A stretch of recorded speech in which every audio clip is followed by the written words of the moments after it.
Welcome to the Spartan Up Podcast. I'm Kevin Paulus, Jackson Bass, Mac Miller here with us. Our third episode.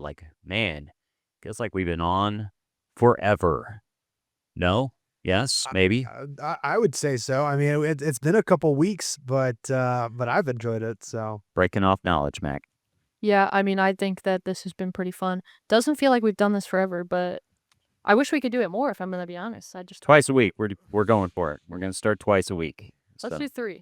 Let's talk about the week that was in Spartan athletics. And I first want to talk about the women's volleyball team, now ranked number 11 in the country. That poll came out last Wednesday, so it's about a week old, but we record this on either Monday or Tuesday. So first chance that we've had to talk about that. And Jackson, 9-2 now on the year after a win over Graceland, but finally moving up. I think we were number 18, 19, something like that. Moved all the way up to number 11 because of the quality of the victories that we've had so far in the year.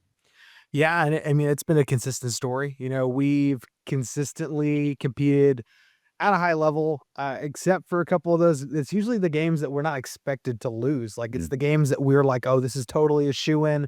We go in there, and I think we're playing like we think it's a shoe-in. And then, even against our opening heart match, we dropped the set. We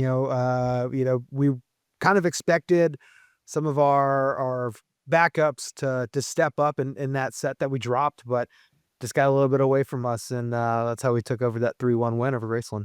Yeah, I mean, I've been impressed with all the players, especially the starters like Gabby and Alana. Valentina, the freshman, she's been showing out as well. I think last week she got NAIA Player of the Week, Setter of the Week. Setter of the week, yeah. Yeah, so that was very impressive from her. She's already at 408 assists for this season, which is insane as a freshman, so I can't even imagine how far she's going to go. Yeah, absolutely. 3-1, they win over Graceland on Saturday in that match. Alana Capella, 9 kills, 7 digs, so does a little bit of everything. Gabby, you mentioned. Also, Fernanda Perini had 8 kills. Alina Arsoff had 7 kills, and then Pereira with 10 digs as well. I mean, it's a pretty solid squad as they move to 1-0. It's their first heart matchup. They'll stay busy this week. Once on the road, they go to Culver on Tuesday night, and then we host a couple on Friday and Saturday. Clark on Friday, and then Mount Mercy on Saturday, and then that will be the week for women's volleyball. But Jackson, I mean, they're just kind of rolling right now. The only losses to Midland and to Taylor, and the fact that you're 11 matches into the year and you can remember the 2 teams that you lost to really says something. Yeah, and the other thing is, like, this Culver match that's coming up, that's kind of a game we're going to have to take back. I mean, we dropped that match when they came down to UHSP last season. So, we're in a new conference. We've got to make a statement. We can't take anybody lightly. And you're heading into conference play. We've got a couple of matches that we're going to be able to notch on our belts before we get into some of those tougher teams here in a week or so. Let's move over to soccer. We'll first talk on the men's side. Anyway, they dropped a couple of games last week, 1-0 to Harris-Stowe State, and then they opened Hart Play on Saturday with a 3-0 loss to Benedictine. And so, Mac, the men's soccer team, just kind of looking to find a foothold. We talked about last week with Jake Alvernia, very young, kind of learning on the job right now. And, obviously the record doesn't look great with 1 win and 3 losses, but, they're developing, I guess you would say. Yeah, I mean, the Harris-Stowe State, if you guys watched that one, that was a pretty intense matchup. A few cards, a few ejections, so that wasn't too good for either sides, but definitely kept us entertained. But I much rather would have had a win on for Harris-Stowe and Benedictine. They're very young, but I also saw a few people come in that haven't came in before for the soccer team, so I think Jake's just playing around with a few guys and seeing what can work once conference play continues. Yeah, so obviously tinkering with that lineup a little bit. I did the play-by-play of that Benedictine game, and I think there were some guys that got in that hadn't played in the first like 3 or 4 games. So he's really, just trying to look for combinations, looking for guys that can maybe give the team a bit of a spark. And but that Benedictine team, they are receiving votes now. They're pretty good. I was impressed by what they brought to the table. Men's soccer will continue this week. Doesn't get a whole lot easier as they travel to Northwestern Ohio, who is receiving votes. That match will be on Wednesday. And then Saturday, they come back home to host Culver Stockton. And I don't even know what time that is, but sometime on Saturday. Jackson, help me out. Come on. I'm pretty sure that's the 7 p.m. match that Sure. we have, and that's going to be an exciting one. I don't know if you guys remembered that 5-2 victory that we had, but that was another chippy game. That was an exciting game, although the score reflected more in our favor. Like Culver Stockton played a full 90 minutes. Absolutely. At Northwestern Ohio, obviously, that's non-conference, but then back into Heart play, Culver Stockton, obviously now a Heart of America opponent. And Mac, on the women's side, it's been a bit of a struggle. No wins, 4 losses, and a draw. That draw was last week against Harris-Stowe State. And then Benedictine beat our girls 5-0 on Saturday. So really just searching for something really on the women's side so far. Yeah, I mean, I think chemistry is definitely a factor with this. A lot of them look like they just don't have the connections quite yet. In that Harris-Stowe match, Piper Brockmeyer was able to get a goal, which brought a lot of energy, but it didn't end up going our way or their way. It ended up being a draw. So I was hoping we could get a win in that situation, but I've been impressed with Addison Sopsek. I think that's how we say her last name. She has been taking shots, and like I think Michael Jordan says, you miss 100% of the shots you don't take. Is that Michael Jordan? Or Wayne Gretzky. Oh, but yeah, you're right. Okay. all good. Same guys, right? I mean, come on. Wow. But Okay. yeah. Can you turn her mic off? We might need Easy. But yeah, Addison's been taking a lot of shots, and I think that's what you got to do as an offense is take as many shots as you can, and eventually they're going to land in the back of the net. Yeah, you can't score if you don't shoot. So let's talk a little bit about, and you know that from lacrosse. I mean, come on. Yeah. You know these things. I should have known more about Michael Jordan or Wayne Gretzky. I don't know. Or Wayne Gretzky, Let's talk a little bit about golf. First, we'll talk on the men's side. They played in the Arch Cup. I think we were recording the podcast last week when they were playing in the Arch Cup hosted by UMSL. Turns out the men finished 8th out of 10 teams, and much like what we talked about, we'll talk cross country briefly here in a second, but cross country went down to SEMO a couple of weeks ago, ran against a bunch of D2 teams and D1 teams for that matter. Well, the men competed in the Arch Cup. They were the only NAIA school to compete in it. It was a lot of Great Lakes Valley Conference Division II teams that are in the same conference as UMSL. So they invited their friends and us. We're trying to be a new friend, and we finished 8th out of 10 in that. And as far as women's golf, they're starting right now today, as a matter of fact. They're playing in the Missouri Valley College Fall Invitational. That is today and tomorrow. And finally, cross country had the weekend off. I believe we talked last week that they will be in Columbia actually this Friday, running in the Larry Young Invitational. So Jackson, tell me everything I forgot. What else do you have to add to any of that? I've got something. You go, Mac. Unless you got it. No. Like you got it, Jackson. Mac's got it. Max got it. Starts with an F. Uh-oh. Oh, well, Ends with ball. I was going to talk about that our tennis teams finally get to open up this week. But yeah, we're gonna host We're gonna host a match this weekend. But before then, we'll go take on UMSL on Friday. 10 a.m. match at the Dwight Davis Center in St. Louis. Forest Park. At Forest Park. Please, we love a crowd. I got to go watch one of their matches against William Woods, and it was honestly one of the most electrifying tennis matches I've ever seen last year's, so I can only imagine what crosstown rival is going to bring in this week. And what Mac is hinting at is what you call burying the lead. We had a football game on Saturday, and the boys got the job done. 38-35, the win over St. Ambrose University. Mac, just first of all, overall thoughts on the football game on Saturday. So as I said last podcast, I had to take the stats for this football game. Trevor was calling them, then we had somebody inputting them, and I was writing them. And it honestly wasn't too bad because I got excited every time we got a touchdown, of course. And the guy that was in the box next to us for St. Ambrose was getting mad sometimes whenever Yeah, the we would coaches' get a touchdown. spots. Yeah. Yeah, and so it was amping me up, and the energy was all over the field. I mean, at one point, the lights went out, and of course, that becomes our problem in the press box. So we're freaking out, trying to get the lights back on, but everybody in the crowd turned on their flashlights, and they were singing "Since You've Been Gone," and it was the cutest thing ever. I mean, normally football isn't too cute, but that was pretty cute.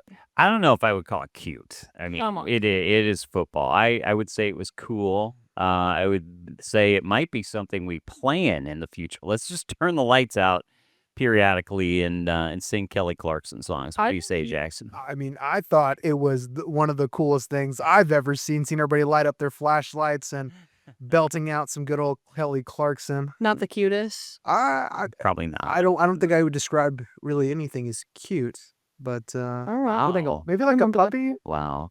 No, Potentially. not football lights out. No, not Not Saturday Night Lights. no. That's not I- what I I guess call not. it. Not really. Let's talk a little bit about the game for a minute. And Jacob Jones, his first start, obviously, as a Missouri Baptist Spartan. He was 26 completions on 43 attempts, 275 yards, and a passing touchdown. That passing touchdown was to Gavin Claude, who had 9 receptions in the game for 125 yards.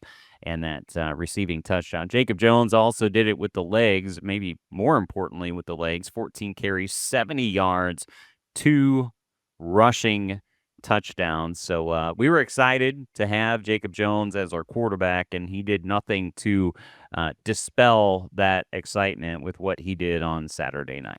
No, it was one of the most electrifying environments. One, I mean, we don't ever get to have Saturday Night Lights. Maybe once last year for the homecoming game, but to have your season opener and the amount of people, I think, what did they clock it? Near 1,000 people were in attendance in that game, plus or minus.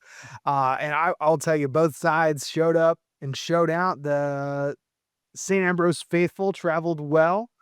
That's Davenport, Iowa. So, a little bit of ways away, but they came down and they were rowdy. And honestly, Jacob Jones, like you said, was probably the star of that show, outside of maybe, Calvin Griffin Yeah. had a great game as well. 77 yards rushing and 2 touchdowns. Yes, that's number 2. Okay, I was gonna say during the game I saw him. I was like, that guy is good. Yeah. And Tyler was like, yeah, I think he's a transfer, right? From Southwest Baptist. Yeah. So he transferred to a great school. You should stay here. But never leave. Yeah, so Calvin Griffin, as I mentioned, 77 yards and 2 touchdowns. And then on the defensive side, Jalen Williams had 9 tackles, but also had just a huge interception.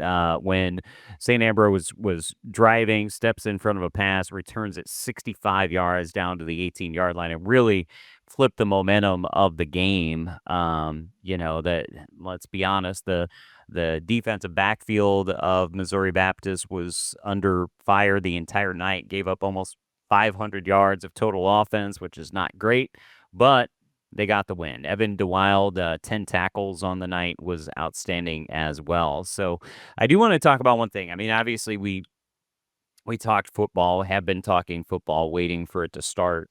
And I mentioned, you guys may recall last week, I had 3 questions about the football team. Do we have anyone that can catch the football? Can the offensive line keep Jacob Jones clean as an upright? And what's going to happen with the defense? Because we didn't know. Well, I think receivers, Gavin Claude said, hey, dude, I'm back. 9 catches, 125 yards, and a touchdown. pretty good there. Shane Becker also had a great game. A couple of other guys. Zay Jones, a couple of huge catches as well. The offensive line, we didn't give up a sack. I don't think the entire night. Ran the ball for over 200 yards on the ground or something like that. The only question mark and the thing that we'll have to get cleaned up, good thing, bad thing, the defense, especially a defensive secondary, Jackson. Yeah, and that's that we it was actually off camera. They didn't get to talk about it today at the coaches show, and the big thing that Coach B said was we just got to coach them. We just got they've got so many young people. I think they only have 3 people who saw actually solid minutes last year consistently in that defense. So a lot of it, to their credit, we did not see a lot of sloppy penalties that we expect from a season opener. It looked very clean and consistent. But yeah, that's probably the biggest question mark is going to be our defense. Your thoughts, Mac? I don't know much about the defense. I just pay attention whenever we're catching the ball and bringing it past that end zone line, potentially. Yeah, Yeah. that's good. What's some tackles? I heard a lot of tackles, but I was listening to the tackles for the opponent as well. So I don't know much about that. Okay. I apologize. That's okay. That's okay. So it gets a little bit tougher this week. Spartans are going to travel to Des Moines, Iowa, and take on the number 1 team in the country, the Grandview Vikings, and gonna have to improve a lot defensively. Otherwise, they're going to try to win the game probably 75-70 because Grandview is gonna put some points on the board, obviously. But week to week, make those improvements, and we'll see where we're at. Obviously, no one's predicting us to beat Grandview, but it would be nice if this was a competitive game that gave us some momentum going into the Graceland game in 2 weeks. Yeah, and that's going to be the name of the game is, like you said, nobody's expecting us to go in there. So pulling off the upset would be insane. I mean, we're going in there with 0 pressure. Right. We need to go in there and play like we've got nothing back. Take those risks that we saw a lot of those risks were taken. We see 5 of 6 fourth down conversions. And a couple of them resulting in touchdowns, no less, on a 4th down. So you just got to take those chances. Well, you know what? I say that, but then Coach B also said that they've got to, play the way that they're playing. As you guys can see on the Instagram, he did mention about how David and Goliath, how David played to his strengths, and that was the big turning point for him. So as long as they are consistent, but they are going to have to take a few risks and score. They're going to have to score quite a bit. And Grandview, just coming off, I believe it was only like a 4-point, maybe a 3-point victory over Benedictine on Saturday. So they got challenged at home, and then Spartans up next. Something you wanted to? Yeah, I was just going to say we were expecting Lionel Banks to get, I believe, what was it? He needed 49 yards. Yeah. And he got 49 yards, but then he lost 11 for tackles for loss, so he still needs 11 yards. Yep, so we're just hoping that he can do this in that Grandview game and look for something positive with that result no matter what it is. But if he doesn't, then the next game's at home, so that would be pretty cool to do it at home as well. Absolutely. I kind of hope he does do it at home, but I also want him to get more than 11 yards next week. So either way, I'll be happy. Tell you what, let's go ahead and take a break, and we will come back. You are listening, definitely not watching. No one wants to see this. So you're listening to the Spartan Up Podcast. Welcome back to the Spartan Up Podcast. Now joined by Deno Merrick, the 19-year head coach here at Missouri Baptist. Deno, thanks for coming in. No problem. Thanks for having me. So let's talk a little bit about your season thus far. You guys are 0-4-1. Still trying to find your form, I guess you'd say, but just overall thoughts on the season thus far from your perspective. I mean, overall, do we want to be in a better position? Obviously, that's 100%. But I think we have to take everything with a grain of salt, where we are, competition we played, and then the other factors that came into play kind of out of our control, the injuries we had to key players, and even most recently the last game, kind of losing 2 players in that one game as well. So that's played a part. But from my perspective, a lot of learning moments within the season that we just have to take those moments and actually go forward with them. So yes, we lost those games. The result didn't really reflect our level of play in most of those games. And obviously, in a few of those games, we definitely did not play to our best potential. But that's on myself and the staff to make those changes, make those adjustments to hopefully improve in the next game. Yeah, so talk us a little bit about the athletes that you guys are teaching. You've got a very good young core that's come in here and has made a couple impacts in these early matches in your season. Yeah, we brought in a lot of good young quality players from a tactical side, good understanding of the game. So we had to do less teaching from that perspective. They were technically proficient enough, so we didn't have to overdevelop. So that made our jobs a little bit easier. I think the challenge for them, one, it's playing at this level against our 5 opponents, 4 or so with top 25, very good teams. For them, it's kind of being thrown in the deep end with not a lot of preparation. So it's trial by fire. And I think for the most part, the freshmen specifically have done extremely well in terms of dealing with that pressure, dealing with those expectations. Now we just have to match with everybody else. Hopefully, we get back a few players from injuries.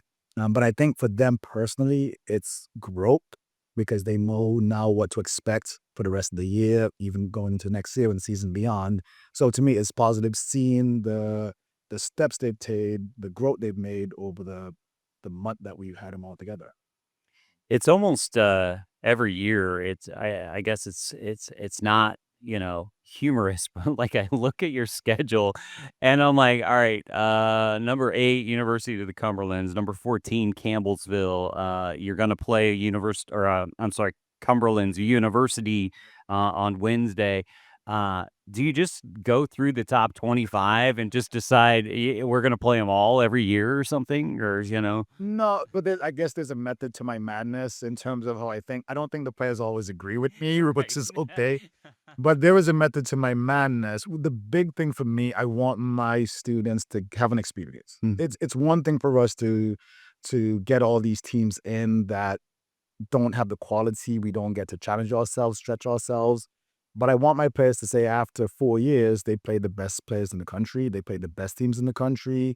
We may be on the opposite end of the result in terms of not winning those games.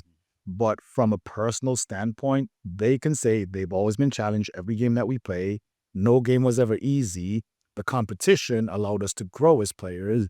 And we've actually gotten better individually and collectively because of it. So it's again, method to my madness in a sense, but it's a part of it. And I would say for the years that we actually did make the national tournament, because we played such a tough schedule, the players weren't shocked when we actually got there. They were very familiar.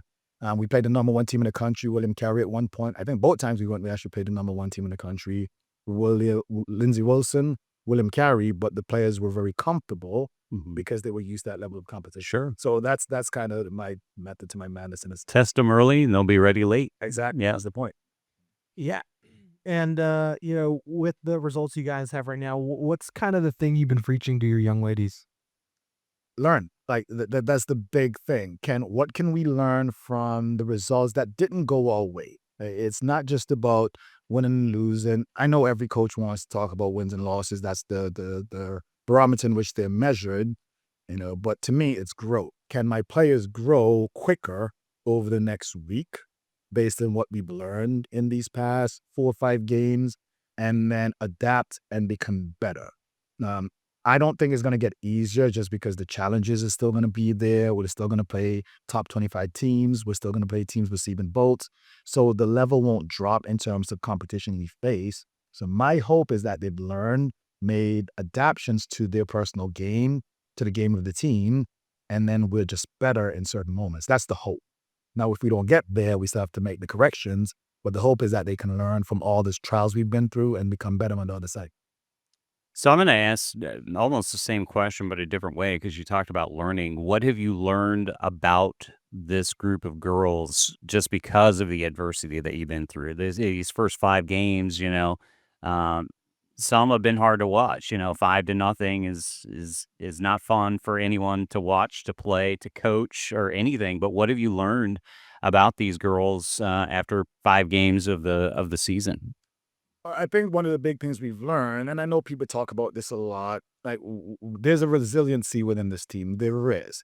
The girls, we have our goals in terms of a team. We have our values, our mission that we want to get to. The big thing is there's showing a little bit of resiliency in terms of knowing we're going to come up against another tough opponent. Quality wise, they may be better than us individually, but we can still fight. We have a fighting spirit that we have not lost yet. And I hope that we maintain that. If we keep that part of it and we make strides here or there in 1 or 2 moments, collectively it will come together. But the big thing for me again is that resiliency, that willingness to continue to fight and not give up, regardless of where the scoreline is within a particular game or not. So that's the big thing. So this week, 2 games on the docket, Cumberland's University and Culver Stockton. Just maybe 15, 30 seconds on what we're looking for in those opponents and how you guys match up. Yeah, against Cumberland, we played them for the past 4 or so years. Very good team. Some games were competitive than others. Very tough opponent. They're top 10 for a reason. Our job is just simply we're looking forward to a good game. We're hoping that we're going to be better in terms of our growth because of the previous games that we played, the opponents that we play. And for us, it's another opportunity to test ourselves. In terms of Culver, second conference games, a very familiar opponent. We played them every year when we were in the conference in AMC. So another opponent that we're very familiar with. On the day is for us to show up, show better, play better, work harder, and let the results fall where they may. We just have to learn again from the previous games that we've had. The good things we did, keep doing them. The things that we didn't do so well, fix them, get rid of them, make the adjustments. That's the game. So all game is forgiven. Like I tell my players, you screw up, you're going to get another opportunity to fix it. Just take it. That's the beauty of our game in a sense. Anytime we do these podcasts, we always end the coach's part of the show by asking a question. This one might be harder for you because you're in 19th year. But if you were not a soccer coach, what would you be doing right now? Oof, that is a good question. That is a very good question. I do love cooking, so that would have been one of the roles. You could be a chef. Maybe. I do love being in the kitchen. I don't like cleaning, so maybe not the Dishwashing. So yeah, I do enjoy cooking. That would have been the route. all right. I like it. Well, thanks a lot for the time, Deno. No problem. It's Deno Merrick, the women's head soccer coach here at Missouri Baptist, and we'll be right back on the Spartan Up Podcast.